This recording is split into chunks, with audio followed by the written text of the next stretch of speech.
On vit sur du temps emprunté. Notre planète épuise ses ressources plus vite qu'elle ne peut les renouveler. Mais, et si je vous disais qu'en ce moment même, l'humanité consomme comme si on avait 1,7 terres à disposition? Et qu'est-ce qui se passe quand il n'y a plus rien à emprunter?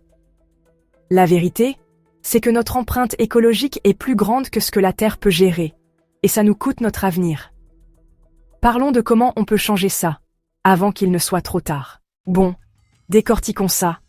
Parce que le terme « empreinte écologique » peut faire penser à un truc qu'on entendrait dans un manuel scientifique. Mais croyez-moi, c'est plus pertinent pour votre vie que votre vitesse de Wi-Fi.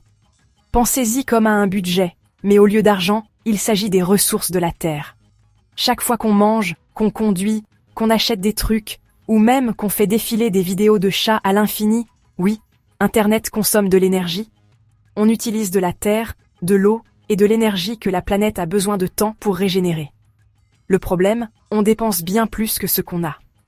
Les scientifiques calculent cette empreinte en se basant sur des choses comme la consommation d'énergie, la production alimentaire et les déchets, et, attention spoiler, on est largement au-dessus du budget. Vraiment largement. Cette surexploitation s'appelle le dépassement écologique, ce qui sonne comme un terme de science-fiction cool, mais c'est juste une manière chic de dire qu'on traite la Terre comme un buffet à volonté, sans réaliser que la nourriture s'épuise. Les conséquences? Déforestation, changement climatique, pénurie d'eau, et en gros, on transforme notre planète en un endroit où les générations futures auront besoin d'un guide de survie au lieu d'un acte de naissance. Mais ne paniquez pas encore, il existe des moyens de réduire notre empreinte. Notre consommation d'énergie, nos choix alimentaires et même notre façon de voyager jouent tous un rôle.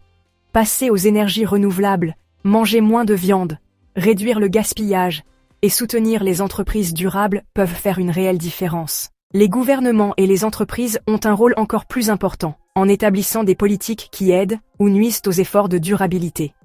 Et même si les accords internationaux comme l'accord de Paris sur le climat visent à arranger les choses, ils ne sont valables que par l'engagement qu'il y a derrière. Le fond du problème?